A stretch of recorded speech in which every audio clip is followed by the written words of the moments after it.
Les cinglés de la Boleto. Boleto, nom fictif d'une marque de voiture adulée et vénérée par tous les protagonistes de ce pamphlet. Toutefois, n'importe qui a la possibilité d'imaginer son choix et de la remplacer par sa marque préférée. Les personnages. Patrick, le musicien. Magro, le détective. Jasper, le voyou. Meyer, le garagiste. Albert, le boucher. Ducon, le chien. Elena, la maman. Pablo, le pizzaiolo. Petit Jean, le directeur. J.H. Stafford, le boss. Narration, voix de synthèse, Paul. Chapitre 1.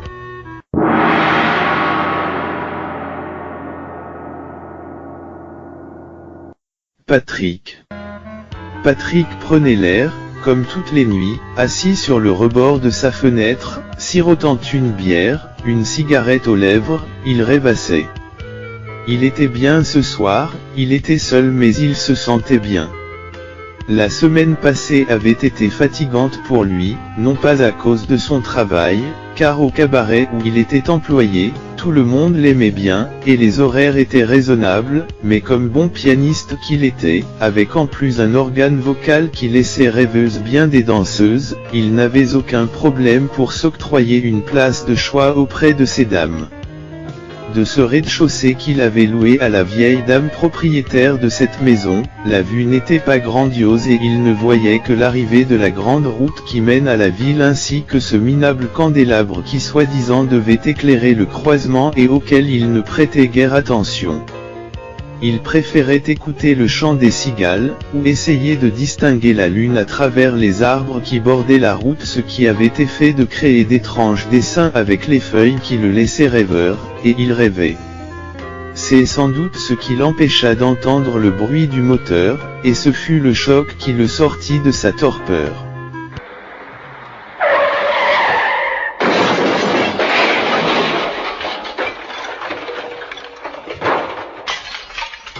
Il fut si violent qu'il en laissa tomber son verre de bière inondant son pantalon, mais il n'eut pas le temps de s'occuper de ça, car le spectacle qui s'offrait à ses yeux à une vingtaine de mètres était terrifiant.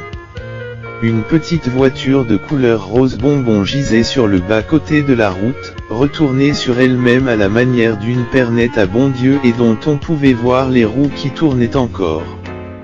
Les portes étaient ouvertes et une forme inerte qui pouvait bien être un corps, sans doute éjecté suite à l'impact, gisait à 2 ou 3 mètres du vieux candélabre.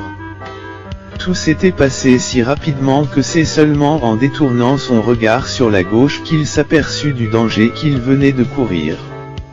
À moins de 5 mètres de sa fenêtre, le second véhicule venait de finir sa course folle dans un crissement de pneus et un nuage de poussière, ce qui le fit descendre promptement d'où il était assis et le laissa figé sur place pendant une demi-minute.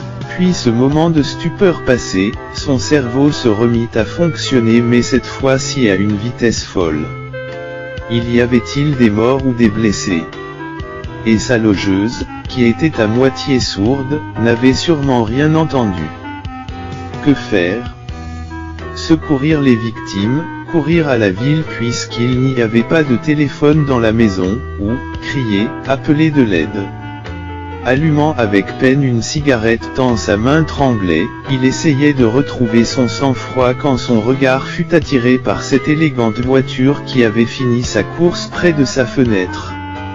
Cette voiture, c'était une Boleto. Mais en plus, le même modèle qu'il avait acheté il y a environ 2 mois, et qu'on lui avait volé il y a une dizaine de jours. En se penchant par la fenêtre, il constata qu'elle était de sa couleur préférée, un magnifique bleu marine, et presque neuve. Elle n'avait pas trop souffert de l'accident et seul l'avant du capot, un phare et une aile étaient légèrement endommagés. Mais que pouvait faire son ex à une heure pareille si ce n'est qu'elle pensait peut-être réintégrer son garage favori.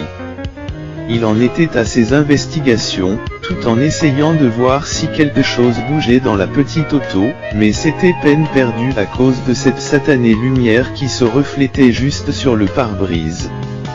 pensant subitement qu'il devait y avoir des blessés, il décida d'enjamber la fenêtre afin de pouvoir porter secours à quelqu'un, quand la porte conducteur de la Boleto s'ouvrit, ce qui eut pour effet de le stopper net, puis, reculant rapidement dans sa chambre à la deuxième manœuvre du personnage qui venait de s'extraire de sa pseudo-voiture, il en eut un frisson dans le dos.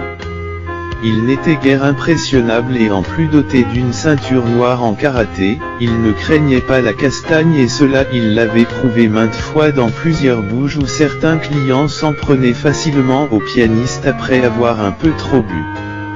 Mais là, c'était différent, l'endroit était désert et la silhouette de l'individu qui marchait au milieu du carrefour et qui s'était arrêté près du corps étendu faisait penser à un film d'horreur. Patrick avait déjà vu des bossus et des boiteux, mais comme celui-ci jamais. Sa corpulence était si imposante que sa protubérance semblait lui faire une deuxième tête au-dessus de l'épaule gauche, et en plus, appuyant son bras droit sur un bâton de pèlerin qui lui servait de canne, sa démarche était handicapée par une jambe qui semblait vouloir le suivre à contre-cœur.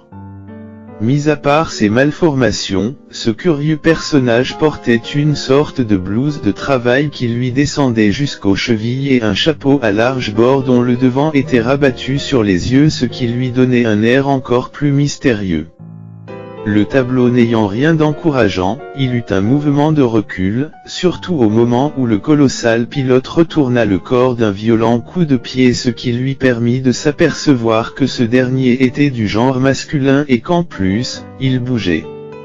Cette fois-ci, Patrick, pris de peur, se cacha derrière le mur de sa chambre pour essayer de réfléchir. Il fallait faire quelque chose, et vite, l'accidenté n'était peut-être que légèrement blessé. Et s'il y avait plusieurs passagers dans le véhicule? De toute façon, il savait qu'il n'avait pas affaire à un accident ordinaire et que ce spécimen se comportait de façon pour le moins étrange, il pouvait très bien être armé. Il réfléchissait à ça tout en suivant les faits et gestes de l'individu. Le spectacle était lugubre et il se retrancha encore en voyant l'inconnu s'avancer près de la maison, s'appuyant d'une main sur sa canne et tirant avec l'autre le corps par la jambe. Arrivé près de la berline, il vint chercher les clés à l'intérieur, puis s'activa à ouvrir le coffre tout en s'appuyant d'une main sur la carrosserie. Il posa sa canne, se baissa péniblement, empoigna l'individu à plein bras et le souleva de terre avec une sorte de gémissement rauque. Le jeta dans le coffre qu'il referma violemment, contourna la voiture et vint se placer devant la fenêtre, ce qui eut pour effet de paniquer Patrick qui sentit son sang se glacer. L'inconnu l'avait peut-être vu quand il s'était avancé pour voir de plus près, mais ses doutes se dissipèrent, car, l'homme, si l'on pouvait appeler ça un homme, se remit à marcher en direction de la voiture, s'engouffra avec peine dedans, referma la portière sans bruit et mit le moteur en marche.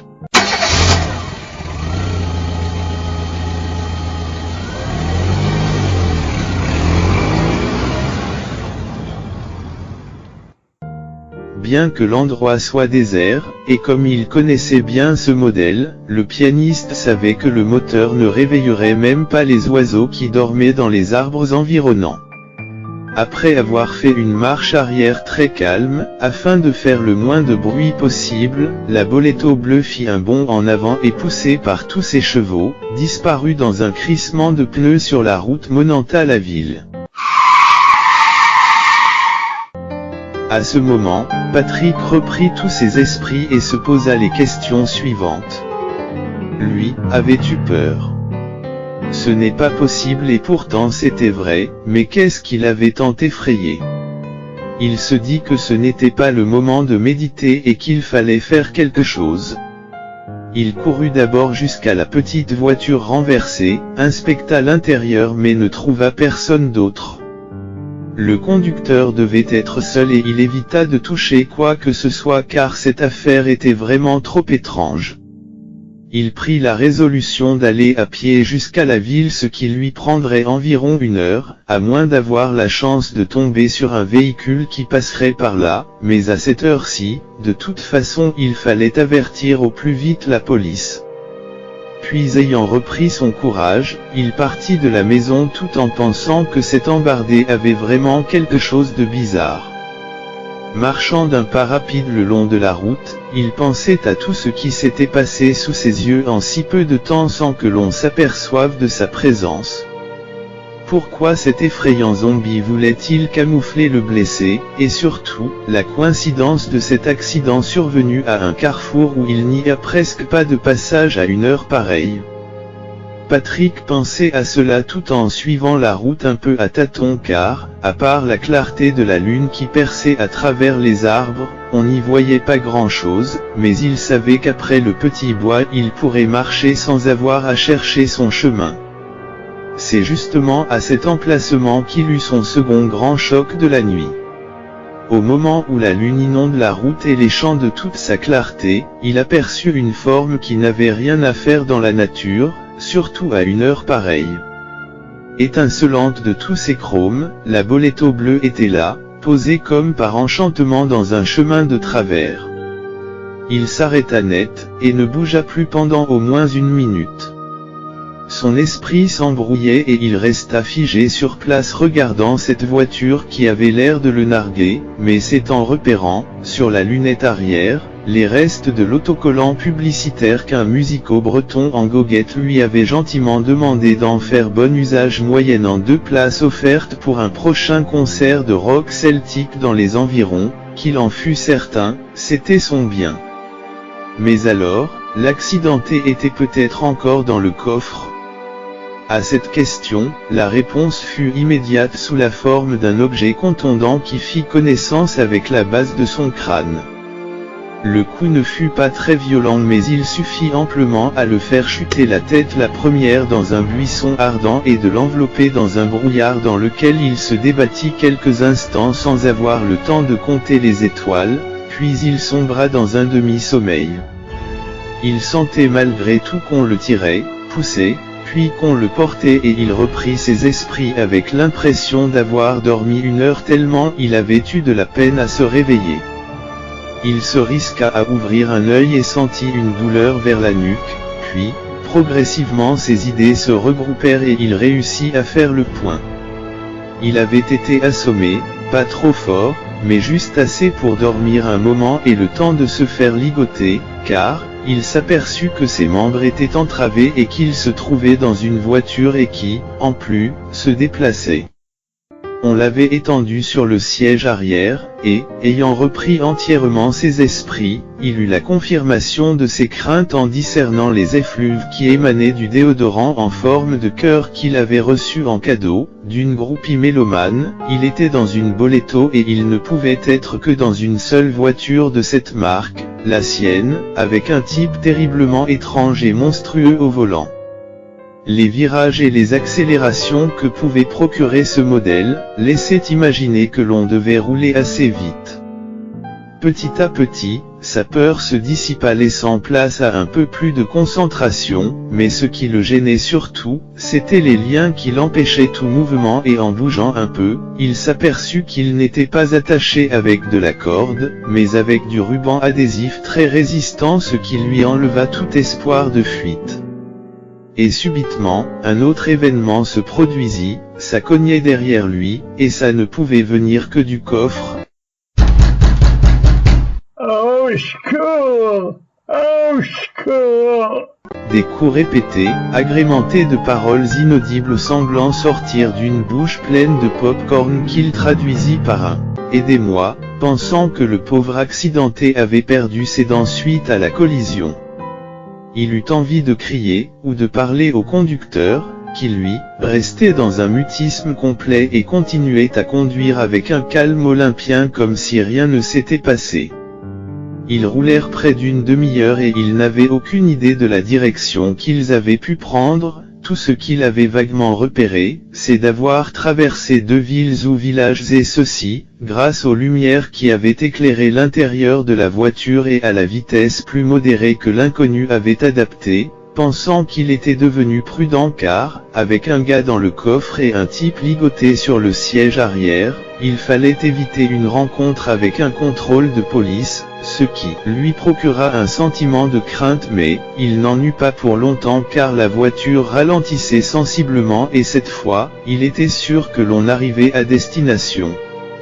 Après 2 brefs coups de klaxon et le bruit d'une porte à glissière, l'inconnu avança de quelques mètres, coupa le contact, éteignit les phares et sortit du véhicule, puis il ouvrit la portière arrière, l'attrapa en le tirant par les épaules avec une force décuplée et le mit debout, ce qui lui permit de gober un bol d'air frais qui le requinqua, mais comme il chancela quelque peu, le type l'appuya contre la carrosserie le maintenant d'une main, puis il sentit ses jambes reprendre du mouvement. On venait de couper les liens qui lui entravaient les chevilles. Bien que ne le voyant pas, car ici c'était le noir complet, il le sentit près de lui et ne put réprimer un sentiment de dégoût, car, non seulement il fallait éviter de le voir mais en plus, il avait une drôle d'odeur que Patrick avait de la peine à définir, un mélange de benzine et de peinture. Sentant à nouveau son cœur battre, une question le tracassait, qu'allait-il faire de lui ? Le gorille le ceintura, puis, en le tenant devant lui comme un bouclier, le fit avancer d'un pas rapide, mais comme il craignait de buter contre quelque chose, il essaya de se débattre, sans succès, les mains qui l'enserraient ne laissaient aucun espoir de faire quoi que ce soit. Après avoir franchi une vingtaine de mètres dans le noir, ce qui prouvait que le type connaissait bien les lieux, il coupa les liens qui emprisonnaient ses mains et ayant ouvert une portière, le poussa dans un endroit qu'il reconnut immédiatement comme étant une autre voiture, la verrouilla, puis s'éloigna le laissant seul dans le noir. Il chercha tout de suite à ouvrir les portes, mais celles-ci étaient bel et bien fermées de l'extérieur et les poignées intérieures n'existaient plus. C'est après avoir cherché diverses possibilités de s'enfuir et s'être posé la question de savoir, bien qu'il n'était pas pratiquant, ce qu'il avait fait au bon Dieu pour se trouver dans une situation pareille, il s'endormit, c'était trop d'événements pour une nuit. Réveillé par le jour qui se pointait, il se mit tout de suite à inspecter les lieux et constata d'abord, que l'inconnu l'avait enfermé dans un véhicule de la même marque, mais d'un modèle moins récent que la fameuse Boleto bleue qui transportait un Gubus dans le coffre, et, c'est au moment où il se risqua à jeter un œil à l'extérieur que le tableau qui s'offrait à ses mirettes semblait sortir tout droit d'un film du style « Fast and Furious ». Il se trouvait dans une grande cour dont l'enceinte était protégée par des murs de 3 mètres de haut, avec au milieu, une immense grille qui avait été recouverte de plaques de métal pour éviter les regards indiscrets, et, c'est en tournant la tête de l'autre côté qu'il resta pétrifié de stupéfaction mais aussi d'admiration devant le tableau qui s'offrait à ses yeux. Alignés au centimètre près comme dans une exposition, 14 boletos plus rutilantes les unes que les autres, scintillantes de tout leur chrome, de toutes couleurs, plus alléchantes que des neuves, mis à part celle que le pianiste repéra, garée dans un coin, le coffre ouvert et légèrement endommagé à l'avant, ce qui laissait espérer que son compagnon de voyage se trouvait déjà à l'infirmerie. Devant ce spectacle, Patrick en resta bouche bée, d'admiration et d'étonnement qui avait fait place à la peur, mais toujours avec la même question, dans quel guêpier s'était-il fourré? Chapitre 2.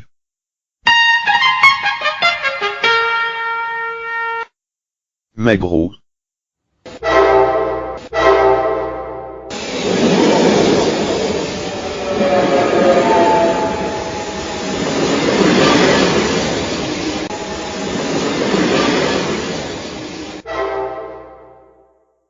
L'ampoule qui pendait au plafond clignota plusieurs fois sous l'effet du tremblement, puis ce fut le calme, l'Intercity de 11h s'éloigna dans un murmure, mais il faudra compter avec l'Express de midi et les suivants. Quelle idée d'avoir loué ce bureau près de la voie ferrée, pensa Magro, surtout un local aussi minable au rez d'un immeuble qui semblait avoir subi un bombardement. Merde, Jura l'inspecteur, il venait de se retourner un ongle en voulant ouvrir une pistache, ces satanées petites amandes orientales qu'il adorait, comme tout ce qui vient de ce pays qu'il avait dû quitter avec tristesse. Il jeta un coup d'œil à la danseuse du ventre épinglé au mur, puis soupira. Des images revenaient périodiquement à son esprit et il ne pouvait s'empêcher de penser à sa jeunesse bercée de senteurs méditerranéennes et de soleil. Et soudain son visage se referma. L'exil, l'abandon, un pied noir qu'il était, et quand il s'engagea dans la police, quelques-uns de ses collègues ne se gênaient pas pour le lui faire remarquer. Puis, il y eut l'affaire des voleurs de moto que lui avait confié le commissaire, mais l'opération avait tourné au vinaigre quand dans la pénombre, un des gamins de la bande avait sorti de sa poche un Walkman qu'il avait pris pour une arme, mais c'est la sienne qui avait craché 2 fois, en plein cœur.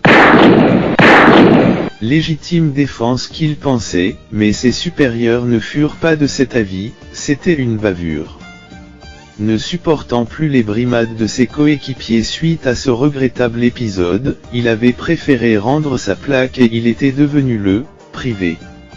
Si les affaires n'étaient pas plus intéressantes que florissantes, filature, adultère, il pouvait toutefois compter sur quelques tuyaux que lui fournissaient discrètement d'anciens collègues gendarmes avec qui il avait gardé de bons rapports d'amitié, et c'est justement l'enveloppe qui avait été glissée sous sa porte la nuit passée, que Magro, tout en mordillant son cigarillo, était en train de décacheter. Le texte tenait en ces quelques phrases. Accident de voiture, carrefour de Brilly, le 12 à 22h30, chauffard en fuite, traces de sang. Blessé, disparu, salutations Léo. Un bon gars ce Léo. Magro décida d'aller voir sur place s'il pouvait glaner quelques indices, mais comme Brilly ce n'est pas la porte à côté, il laissa son vélomoteur habituel au profit de sa voiture. Ah! Sa voiture, un bijou, bichonné, lustré jusqu'au dernier chrome, comme neuve, et pourtant, en comparaison de l'âge, l'être humain porterait déjà des rides. Il tourna la clé de contact et les cylindres de la Boletto se mirent à ronfler sous le capot. Il appuya sur le champignon de Zou 3 fois, laissa reposer attentif au moindre bruit.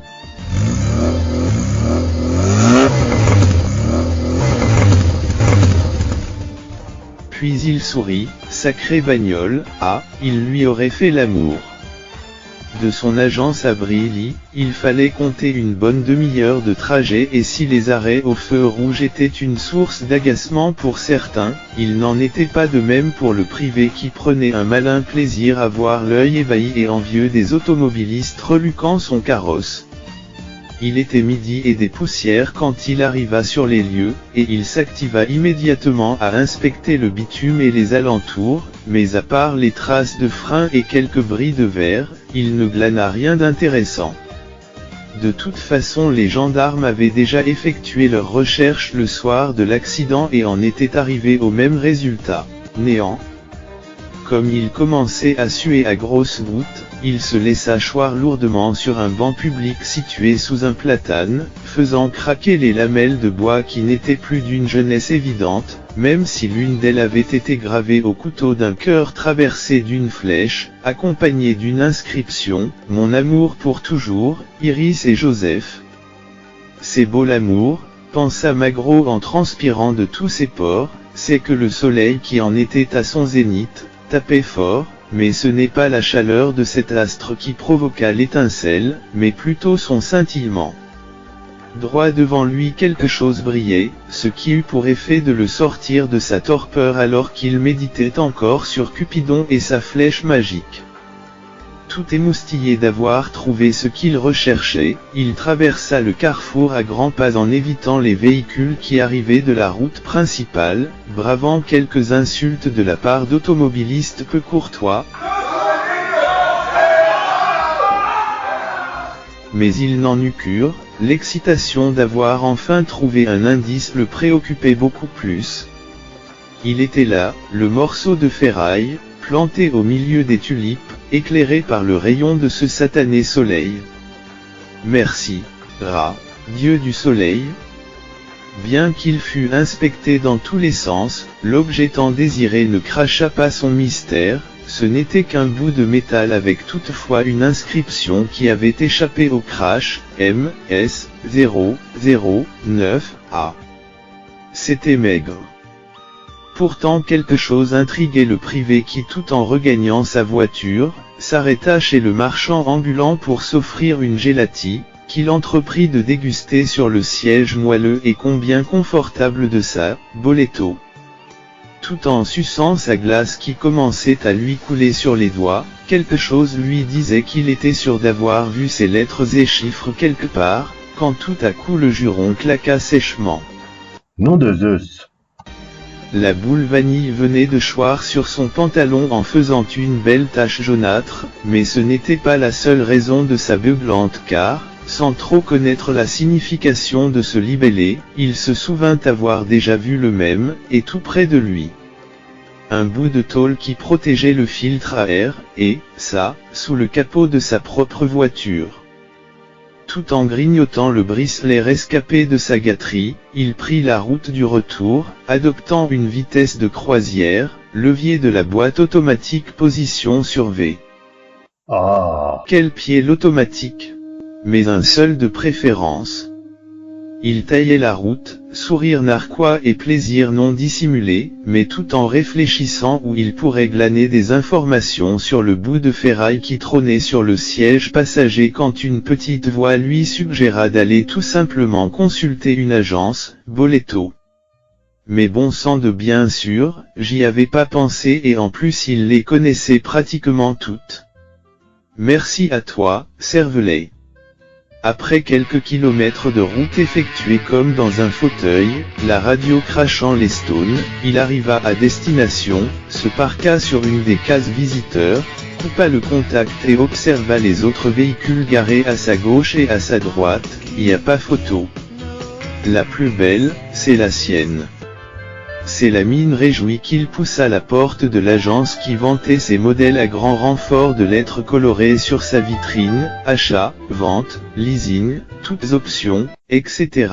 Car, c'était là qu'il était presque sûr d'obtenir un surplus d'informations et c'est avec un sourire éclatant qu'il reconnut le kidam qui s'avançait vers lui les bras tendus en avant. Suite, chapitre 3. Meyer.